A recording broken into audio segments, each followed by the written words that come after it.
Good evening. And can you hear me okay? All right, great. Well, welcome to Wagner from a Queer Perspective. Welcome to all of you who are here at the National Opera Center, and then especially those of you who are live streaming in as well. I look forward to speaking with you for the next 45 minutes, hour or so, and so we'll begin. Hopefully all the tech stuff is going to work all right. Okay, so last summer I spent a week in Bayreuth, and it was a wonderful experience.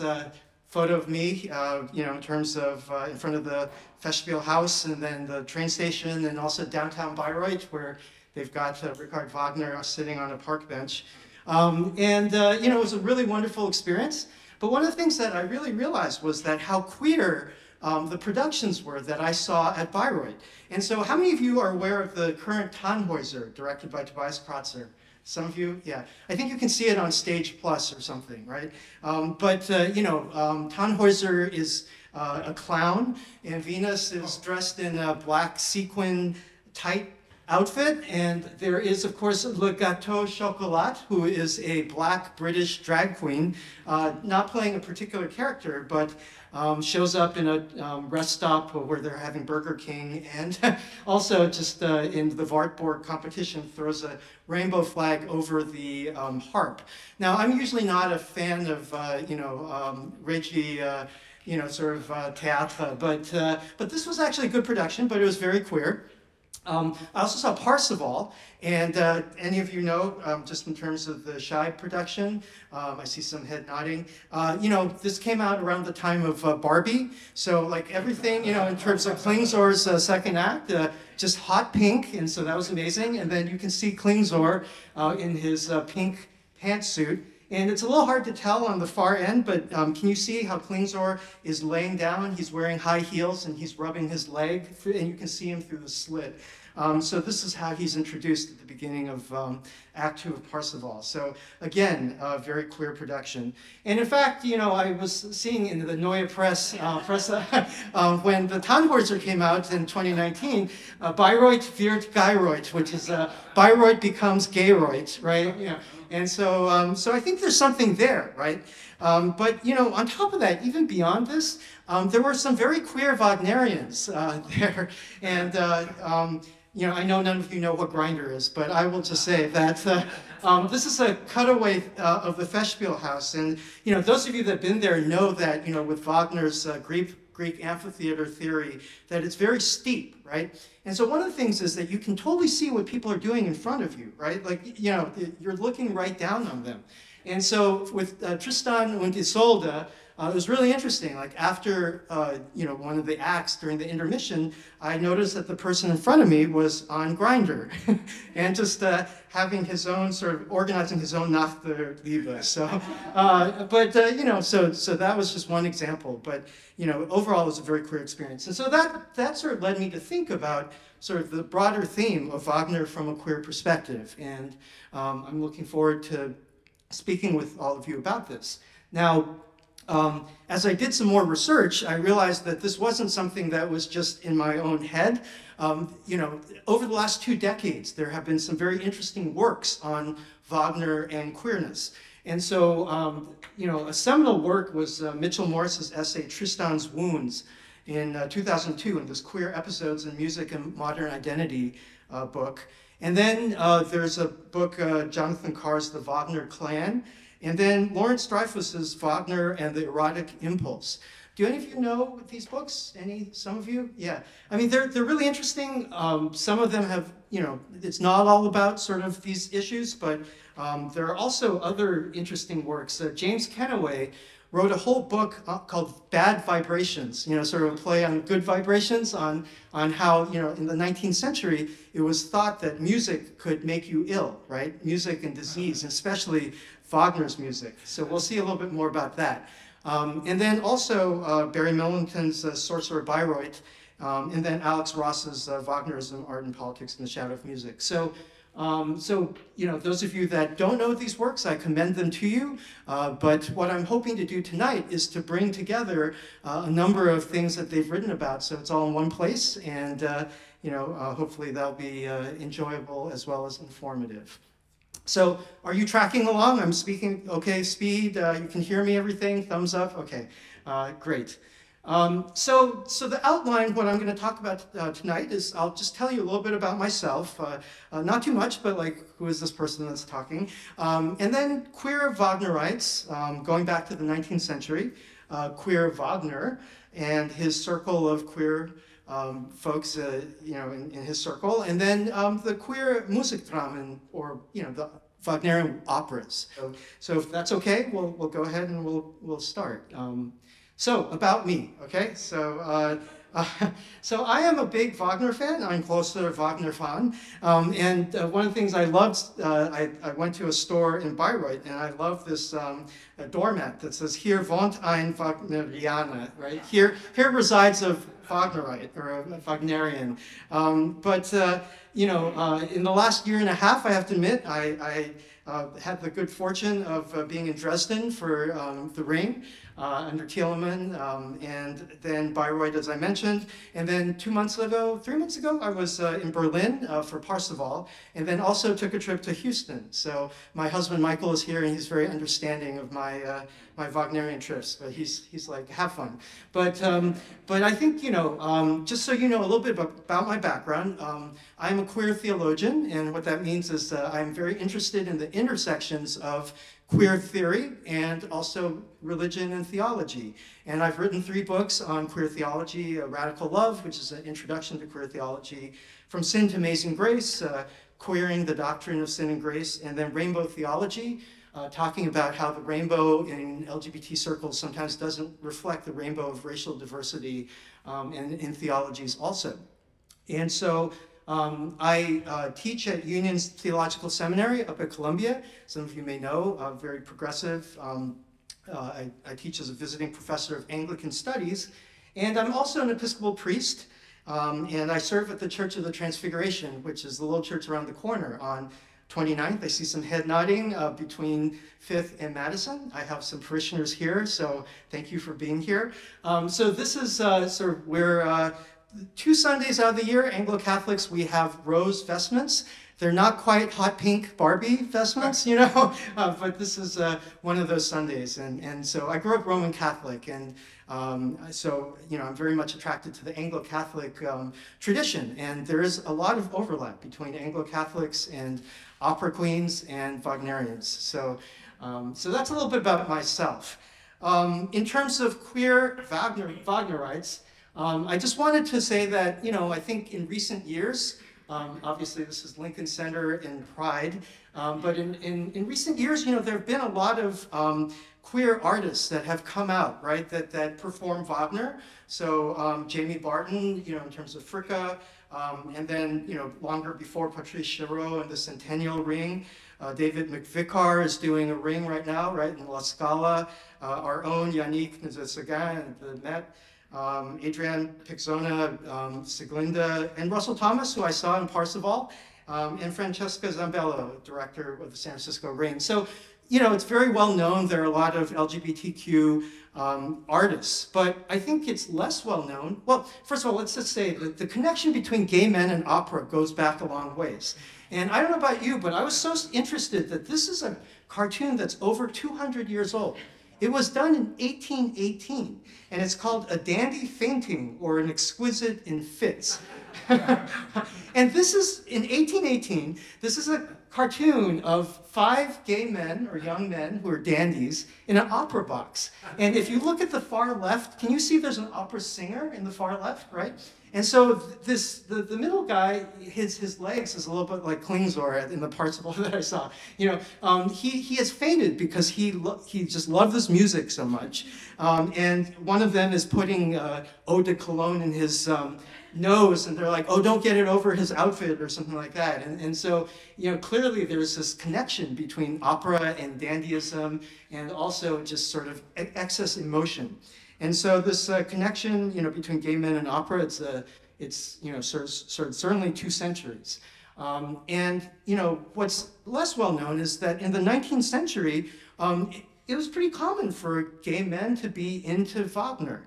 And so, in Mitchell Morris's essay, Tristan's Wounds, he talks about Richard von Krafft-Ebing's Neue Forschungen, New Investigations. Krafft-Ebing actually has a patient. He interviews a patient who suffers from konträre Sexualempfindungen, or contrary sexual instincts. And the patient says the following. He says, "As little as I am interested in politics, so I passionately love music and am an enthusiastic devotee of Richard Wagner's, which partiality I have noticed most homosexuals have. I find that this music corresponds so precisely to our natures." 1890, right? So this is really sort of, I found this really interesting in terms of this, patient. And then actually in 1908, there is another article, another book by Xavier Maine that has a self-diagnostic questionnaire that you can tell whether you're a Uranian, as they called it, or homosexual. And one of the questions are you particularly fond of Wagner?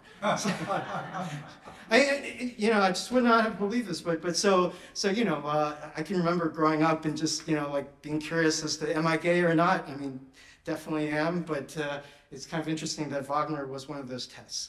And then also early 20th century, that the composer Alban Berg, Wozzeck and Lulu, right, wrote to his fiancée after a trip to Bayreuth in 1909. And he actually said, "Bayreuth couldn't kill Parsifal for me, nor could the ghastly horde of homosexual Wagnerians spoil Wagner." And so, in other words, he was sort of saying also that notwithstanding the experience in Bayreuth, he still loved Parsifal, but there was a ghastly horde of homosexual Wagnerians. And so Morris writes, the Wagnerians, it seemed, included a group of listeners who understood their devotion to Der Meister, as a way of working out the transgressive sexual desires and gender identifications. And then, so all this really interesting documentary evidence. Finally, there was an essay, a critique, this writer Oskar Panizza in 1895, a critique of Wagner, and he begins his essay by citing a personal ad that was placed in 1894, just before the premiere of the season's performances of Parsifal. And the advertisement was, "Young foreign bicyclist, Christian background, seeks similar companion from very good household, up to 24 years old, for cycling holiday. And, must be good looking, distinguished manners, enthusiastic characters. Offers must be accompanied by photograph, and will be returned at once. And write to Numa 77. So Numa was sort of a coded way of talking about that you were a Uranian or homosexual in Germany back then. So, and then post restant Bayreuth. So it's sort of interesting that Panizza cites this ad. And so I was thinking back to my experience, right? Sort of the grinder of their day, right? Like personal ads, going back to 1894. And so, you've got these sort of gay Wagnerians. And again, I sort of, as a queer theologian, queer studies, I know it's sort of fraught with danger, when you talk about homosexuality or gayness going back to the 19th century, because sort of the emergence of identities, there's the whole debate about that. But so I usually talk about same-sex attracted folks or gender diverse or divergent people. But nonetheless, this is sort of when all this, German interest in same-sex classifications was going on. But also, even more interestingly, I told you that there is this whole strand of thinking in the 19th century that Wagner's music causes disease. Oh. And have you seen this cartoon? It's a lot of head nodding. It's Richard Wagner with a quarter note. I couldn't tell if it was a quarter note or an eighth note, but he's taking a quarter note, he's in someone's ear, and he's taking, he's banging on it, right? And blood is coming out, right? Meaning that like his music is creating like this bleeding in someone's ear. And so I just found this really interesting from 1869, this political cartoon, or this cartoon. And then I found this cartoon from the musical world, which was a newspaper in the UK from 1883 that's called the Parsifal Sickness. And the gentleman, Sir Stephen Round, is on the left side. He's the one who's sick. And his doctor, Dr. Mildew, is on the right, taking his pulse. And the cartoon says, Dr. Mildew feeling the pulse. What's the matter with you? And Sir Stephen Round says, I feel very ill. I've traveled all the way from Bayreuth without stopping. And Dr. Mildew said, what took you there? And Sir Stephen Round says, Parsifal. I heard it 6 times. So, so I think there's some implication, right, that going to Parsifal so many times can create sickness. And then this book I talked to you about, James Kenaway, Bad Vibrations, he talks about how the eroticism and hypnotic power of Wagner's music could undermine the willpower and masculinity of nervous male listeners. So I don't know, nervous male listeners via the nerves. There was this whole notion that to be masculine was to really have self-control, right? And so anything that was not self-control, that you know, sort of sacrificed your willpower or excess stimulation, was feminine, right? And so therefore the theory was that if you listen to too much Wagner, you know, it would lead young men vulnerable to the pathological condition of homosexuality. And that Wagnerism and homosexuality both came from an underlying predisposition, right?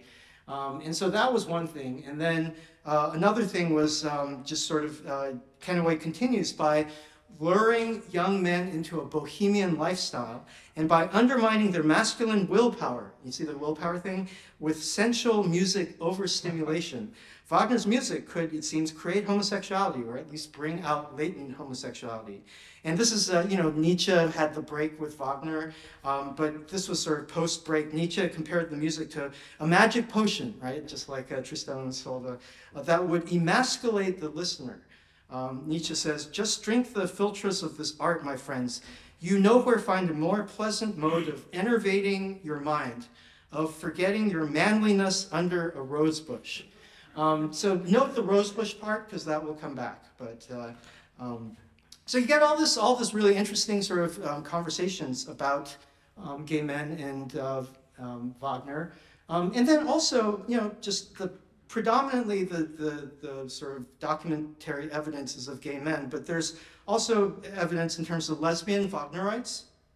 Alex Ross writes about. He says, as gay male Wagnerites sized up Siegfried and Parsifal, their lesbian counterparts dwelled on Brunhilde and Isolde, and on the sopranos who portrayed them. And so there's a work of the apparitional lesbian, you know, talks about the unsung history of female diva worship, which flourished in the sexually more permissive environment of the opera house. And the opera was, quote, one of the only few public spaces in which a woman could openly admire another woman's body. And then another work is Elizabeth Wood has written about the symphonic voice, which is the alto voice, right? It's sort of the lesbian erotics of opera, and talks about the symphonic voice as being erotically charged and gender ambiguous, and you know, lesbian writers of fiction have used opera as a way of communicating the desire felt by women in the audience towards women on stage. And then finally, recently, interestingly, there's been sort of a presence of transgender and non-binary Wagnerites.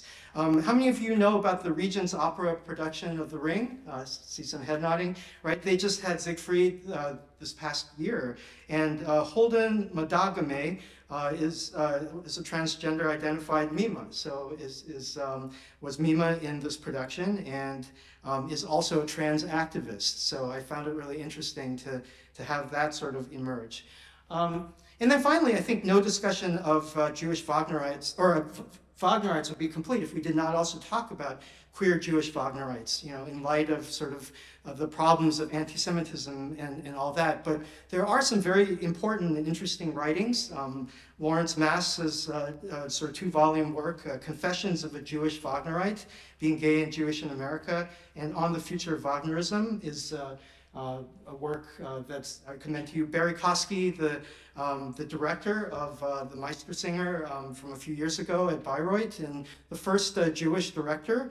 And I think he's doing a ring now at the Royal Opera, right? The sort of well-received one so far, just Rheingold. And then Yuval Sharon, the first American at Bayreuth with a Lohengrin, a couple, the electrical Lohengrin in blue.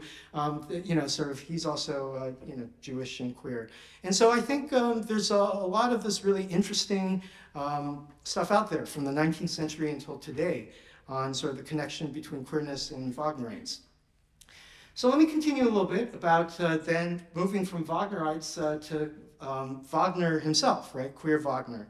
And so most of you know, right, that Wagner was very much known as a womanizer, right? I mean,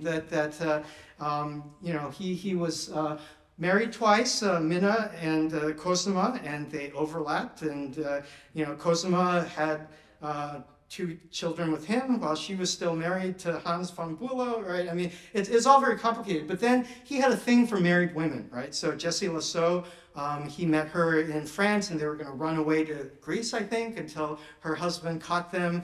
Matilda Wesendonck is the muse behind Tristan and Isolde, and he lived under the largesse of her husband and her, and had this intense relationship. People question whether or not it was ever consummated, and then Judith Gautier was sort of his muse for Parsifal, and then, but there's all this stuff about Wagner and sort of the womanizer. So some of you might be like, well, what do you mean by queer Wagner, right? Because it's so clear that he's such a womanizer. But again, there's some very interesting caricatures of Wagner going back to the 19th century. Here you have a cartoon of him, and you can see he's wearing roses. So remember Nietzsche's comment about the rose bush.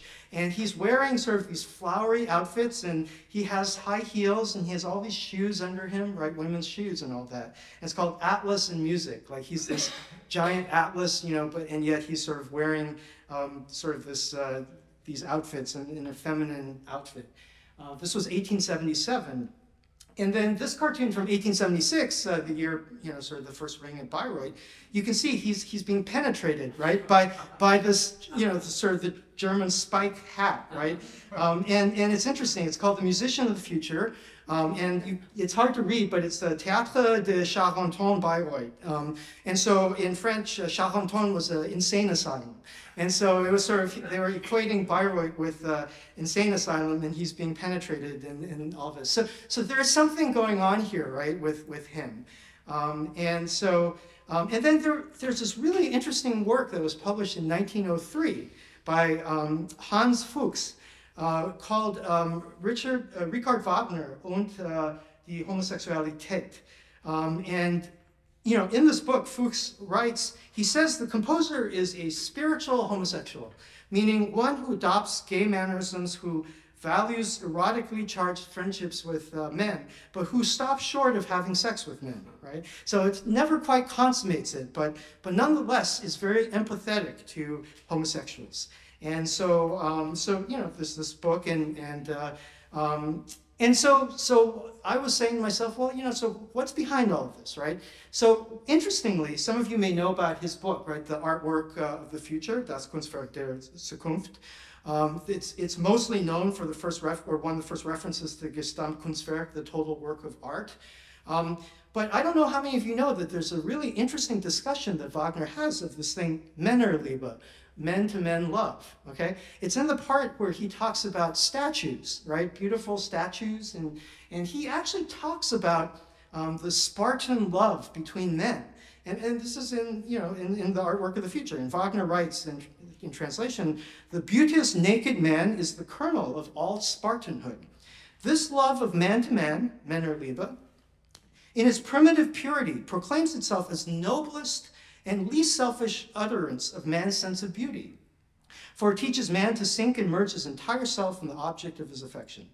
And Spartans were encouraged to have same-sex relationships because it was thought that they would fight even more sort of fiercely for their loved ones in war, right? And so Wagner says, it's not just purely spiritual. It's interesting, right? He's a spiritual homosexual, but he says Spartanism was not just purely spiritual friendship, but this spiritual friendship was the blossom and crown of the physical friendship. and the latter sprang directly from the delight in the beauty, aye, and the material, bodily beauty of the beloved comrade. So this is Wagner himself, writing about Männerliebe. And then, this is sort of, there's a little bit of sexism here, but Wagner had this fetish for silk and satin, right? Some of you may know this, but others may not. But around the time of when Bayreuth was opened, a bunch of his letters to his tailor, his supplier of silk and satin, got leaked. And so this journalist, sort of released these letters that showed him buying just yards and yards of silk and satin. And so this is a cartoon showing him, right, like dressed in satin, and the journalist has the pen or the quill behind him. But these are some of his own drawings of his sort of nightgowns and his pants. It was said that he suffered from a skin disease, so that he needed to have silk and satin. But this is his own designs of the kinds of things that he liked to wear. And so there's some definitely gender bending here. And he had, like in his Vienna home, right before he met Ludwig, King Ludwig of Bavaria, Ludwig II, he had a boudoir. Laurence Dreyfus writes, satin was a serious matter for the composer. Bertha Goldbach, Bertha was his supplier, executed the interior decor of the entire villa, including one special room, a Venusberg-like grotto, luxuriously lined with silk walls, with lavishly hung satin rose garlands strewn all around, costly covers and pillows, soft carpets. In this boudoir, as Bertha calls it, Wagner liked to be alone and rarely permitted anyone else to enter. And he liked to feel exceptionally warm, and his soft house slippers had to be stuffed with cotton and all that. And he also very much liked the scent of roses. So he also had sort of rose perfumes and all that. So this is just sort of an interesting thing. And this goes again back to Nietzsche and the whole rose bush. So that's sort of an interesting thing. But most interestingly, I feel that there were three very important people in Wagner's circle, his closest circle, that were queer. One was Paul von Ukowski, who was sort of a hanger-on towards the end of Wagner's life, who actually was there the day that Wagner died in Venice. Then, as I mentioned, King Ludwig II of Bavaria, who basically, I think without him, we probably would not have Wagner's works, because Wagner, in addition to be a womanizer, like spent a lot of money and was always in debt and was virtually bankrupt. And anyway, more about that. And then finally, Wagner's only son, Siegfried Wagner, was pretty much an open secret that he was gay. And so, just wanted to mention a few things that I found interesting. So first of all, Paul von Ukowski was a hangers-on in the Wagner household. And here's a picture of him. He had an Italian manservant called Peppino, who would sing Italian songs. And I think eventually Richard and Cosima discovered that they were lovers. So Peppino and Ukowski was together. But Ukowski was sort of this close family friend that he appears in these photos, right? Here's another picture of him.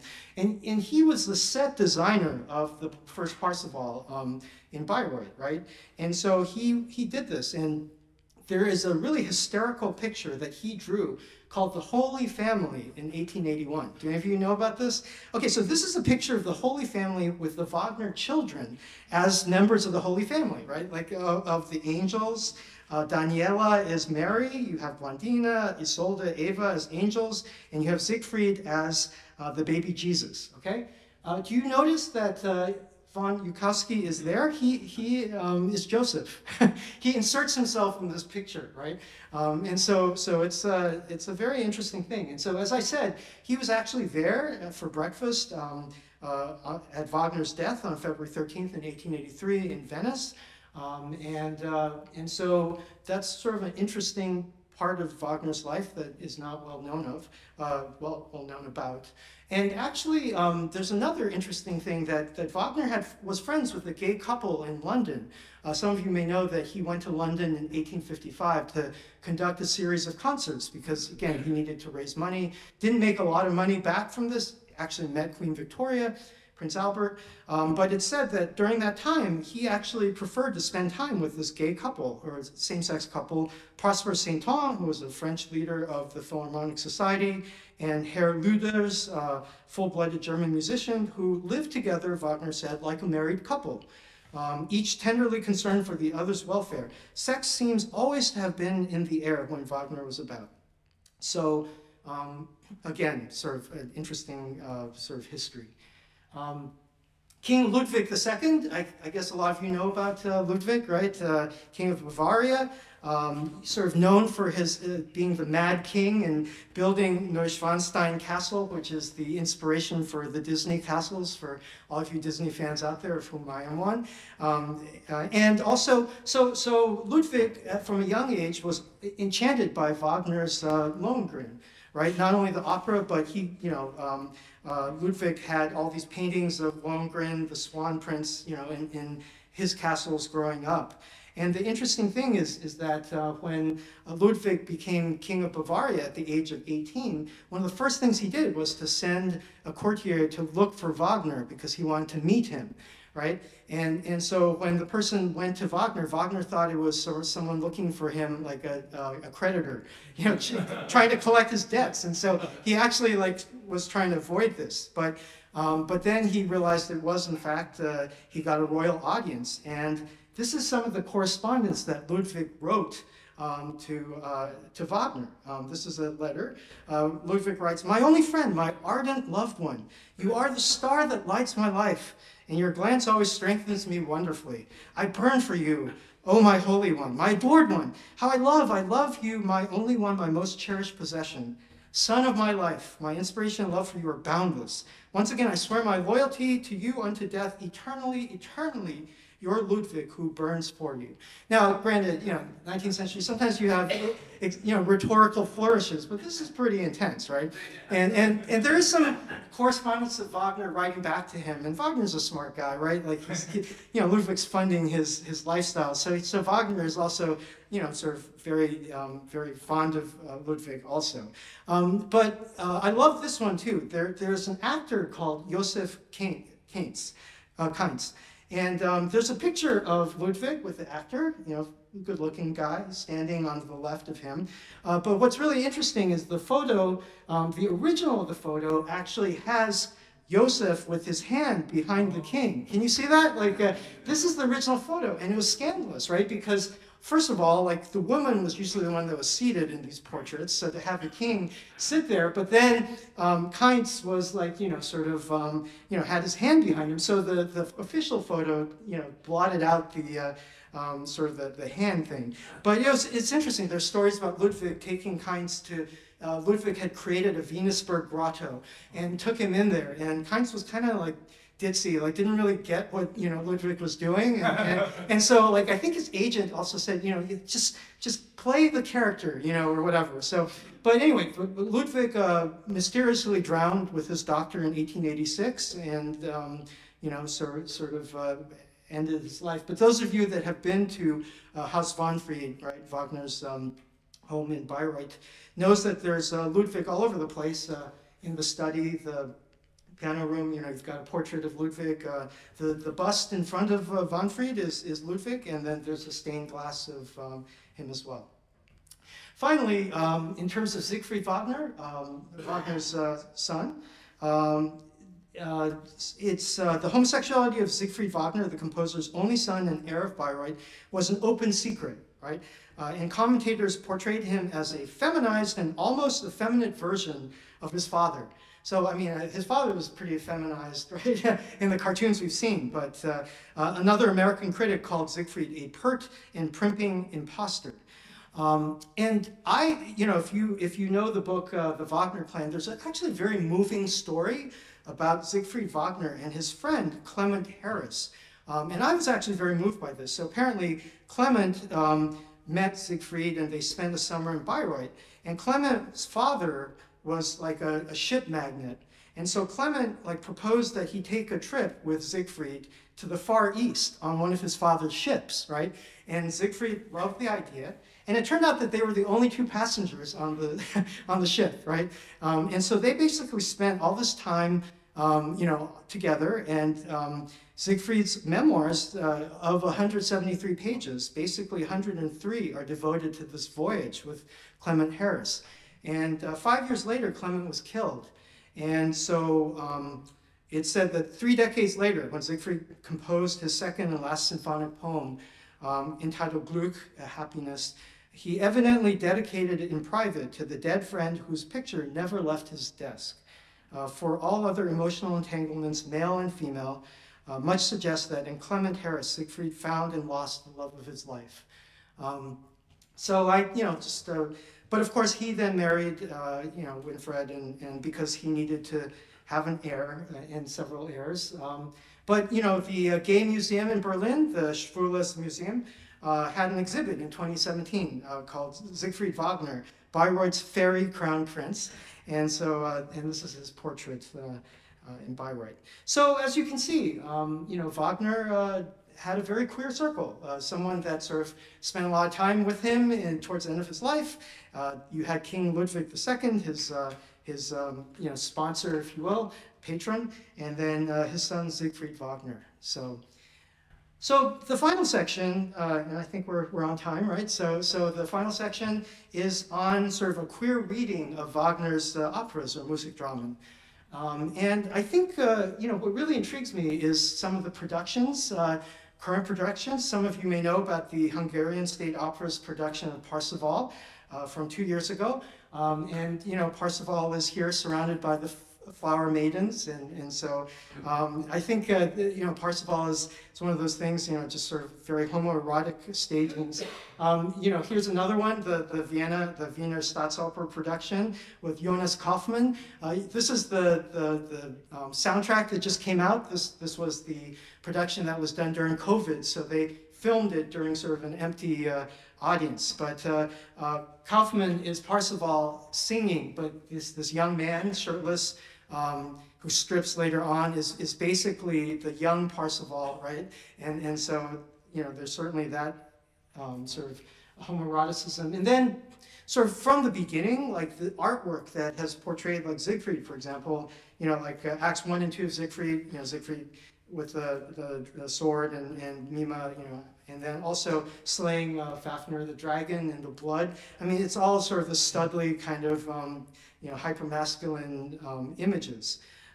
And I think also those of you that sort of have seen the Royal Danish Opera, The Feminist Ring from 2006, the Rhine Maidens, the Rheingold is actually this naked young man swimming, and so they are sort of like looking at the Rheingold, and he's swimming in this pool, right? And it's available on YouTube, so it's quite an interesting watch. So there is that element of Wagner operas. And then there is, of course, gender ambiguity, right? And I know last year, right, What's Opera Doc, there was a talk about this. And I think part of the funny thing is about Bugs Bunny, although, gender and Bugs Bunny and, being Brunhilde and all that. But I think, whether or not Looney Tunes was intentional or not, one of the funny lines that always gets a laugh is when Siegfried comes across Brunhilde, right? And he's like, oh yeah, ha, is it a man in armor? And then, how lovely. And then, das ist kein Mann, right? Like, this is no man, right? And so, like, there is this sort of gender ambiguity of Brunhilde, sort of going in the other direction, a man that is a woman versus a male bunny that's a woman. And then also this other sort of scene, at the beginning of Die Walküre, with Siegmund coming across Hundig's hut, and he's talking to Sieglinde, and Hundig is like looking at them, and he's like, they look a lot alike, which makes sense because they're twins, right? And so Hundig is like, how like the woman he is, right? Wie gleicht dem Weibe. And so it's interesting, during Wagner's lifetime, some people would poke fun of him by using this quote to talk about Wagner.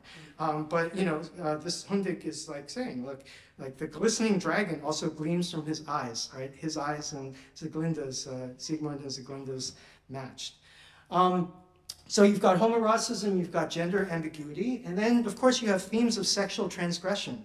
So Tannhäuser, many of you saw the season at the Metropolitan Opera. You've got the Venusberg Opera, or the the Prelude, and sort of all that that's all very common. I did not realize this, but did you know that Oscar Wilde's a picture of Dorian Gray? Dorian Gray is known as adopting a hedonistic lifestyle, right? And he sells his soul so that he never ages, but his picture does. But in chapter 11, he likes going to the opera to listen to what? Tannhäuser, right? So this actually, Oscar Wilde says that Dorian Gray would sit in his box at the opera, either alone or with Lord Henry, listening in rapt pleasure to Tannhäuser, and seeing in the prelude to that great work of art a presentation of the tragedy of his own soul. But I think one of the things that really shocked people about Wagner, I mean, and I don't know about your experience, but mine is that the music is so wonderful that if you stop and think about what it's really about, it's really quite transgressive, right? Like, so The Ring is basically about adultery, right? I mean, the whole story starts off with Wotan being unfaithful to Fricka, who is the goddess of marriage, right? And like, she's like, okay, fine. Valhalla is fine because maybe he'll stay at home more instead of, having all these other, sort of affairs, right? And so that's when, sort of the Freya thing and then needing the Rheingold and all the, it sort of sets that into motion. And then, of course, in Valkyria, Fricka forbids him to help, Sieglinde, because, it was an incestuous and adulterous relationship. So, so adultery is part of this. And adultery, as I mentioned, right? Like, you have Sigmund and Sieglinde, who are twins, and Sieglinde is married to Hundig, and they meet each other, and, and the winter storm, right, is so beautiful.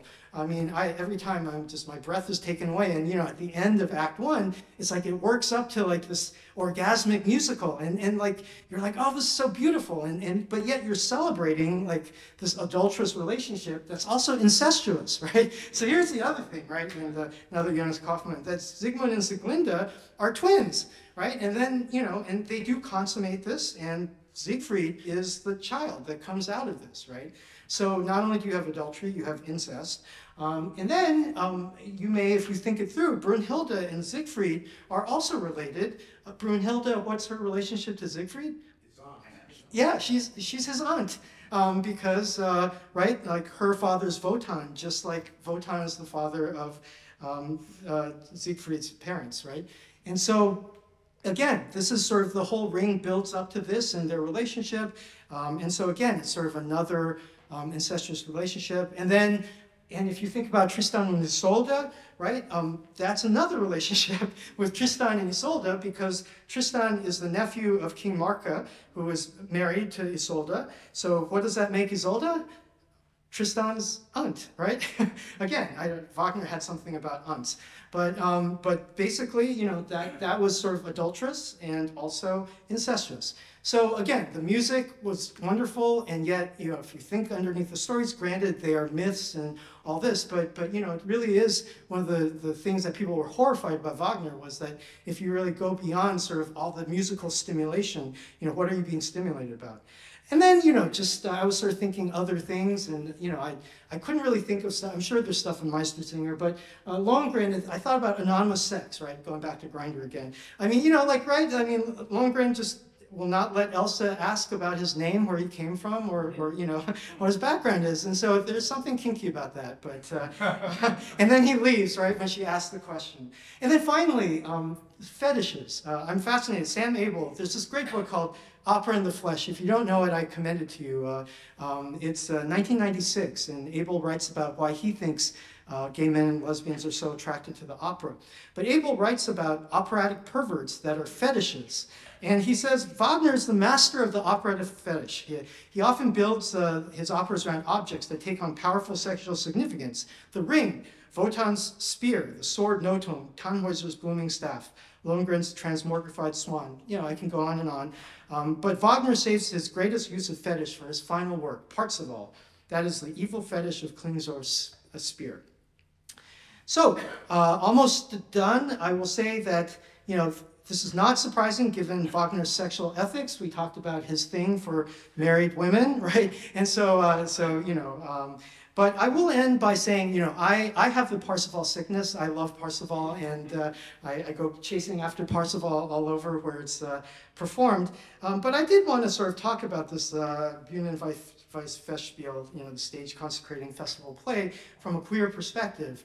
And if you think about it, right, and from the beginning, from the 19th century, people have always thought Parsifal was the queerest thing ever. I mean, the protagonist is the innocent fool, right, this innocent young fool who is going to save the Grail King, who actually has this wound, right, that will not heal. In the original Parsifal sort of myth, the wound is actually in his genitals. Those of you may know that Amfortas, the Grail King, got the wound because he was seduced by Kundry, and he had the spear, which was the same spear that pierced Jesus' side on the cross, but Klingsor took it and sort of wounded him as he was being seduced by Kundry, right? So the wound comes out of sexual sort of seduction, forbidden sex. And also there's been some writings about the connection between the wound and syphilis and also the side wound of Jesus. So there's all this kind of images, vulvic images, right? And then, the Grail Knights, who are this sort of homosocial group of people, right? And sort of all the voices, different ages. And they're sort of in decay because Amfortas, is in pain, will not do, sort of the bread and the wine, or is reluctant, and so they're decaying. So they need Parsifal to save them. Klingsor is the queerest villain ever, right? Because as you may know, the story is that he wanted to be a Grail Knight, and they basically rejected him, and he tried to castrate himself, right? So he castrated himself, and they still wouldn't take him. So he was dedicated to destroying them. And there is that lovely, another laugh thing, in Act 2, where he's like, the boy is handsome, ist schön, der Knabe. There's that element. And then sort of Parsival's temptations in Act 2, right? The flower maidens, how he sort of doesn't get seduced by them. Hans Fuchs, in this 1903 book, writes, "Does Parsifal not resemble here those homosexuals who greatly enjoy the company of women, who love to joke and laugh with them, who do not recoil from a teasing kiss, but who take flight when more is demanded of them?" Right? So Fuchs is saying, look, Parsifal is kind of like this, right? He's fine flirting with them, but going any further, that's not okay. And then Kundry's kiss, right? And here's another from the Hungarian production with Parsifal and Kundry. And first, Kundry uses the maternal metaphor, so another sort of Oedipal reference there. But Fuchs writes, after receiving a kiss so thoroughly erotic as that which Kundry had pressed onto Parsifal's lips, the homosexual would have pushed the woman away with an upsurge of disgust. In Parsifal's case, this kiss occasions not disgust, but rather actual physical pain. And of course, right, Parsifal shouts out, Amfortas, right? Like he empathizes with Amfortas. But it's sort of this interesting thing about Kundry's kiss. And then, sort of finally this image, right, that it takes Parsifal to have the wound, sort of this young innocent fool, like putting the wound to sort of the Grail King and sort of, again, this phallic and vulvic symbol. And finally, when that happens, only then is harmony restored. And so I think, there's a lot about this. And I'll just say that even back in the 1800s, Panizza, as I had quoted before, had a big critique of Parsifal. He said that since the aging Wagner, like Schopenhauer, had become homosexual, many of you know that Wagner loved Schopenhauer, right? And Schopenhauer had this theory that actually that homosexuality was natural because it appeared most often in young people and old people. And this was nature's way of making sure that people that are middle-aged procreate. Do you get that argument? It was really interesting, right? Like that in order to not have old people and young people procreate, they were sort of same-sex attracted. So this article said Wagner is like one of those homosexuals that Schopenhauer talks about, and the German nation, which will always remain young, should stick to the sensual Wagner of Tannhäuser and leave Parsifal to the blubberers, the penitents, and the esoteric and the old. And I will end by saying, on the flip side, Hans Fuchs says, Parsifal attests unquestionably to the spiritual homosexuality of the older Wagner. And from the presence of his spiritual homosexuality, we may conclude that Wagner, as we've already indicated in several places, must have known sensual spiritual feelings of homosexual love in his younger years. And so I find this Tannhäuser-Parsifal split very interesting. I will just say at the very end, this season you may know in Frankfurt, there's a gay Tannhäuser. So this is Tannhäuser with this young man, Venus is over here. I haven't seen it, I don't know if any of you have, but it looks very interesting. So that's all, folks. Thank you so much for your attention.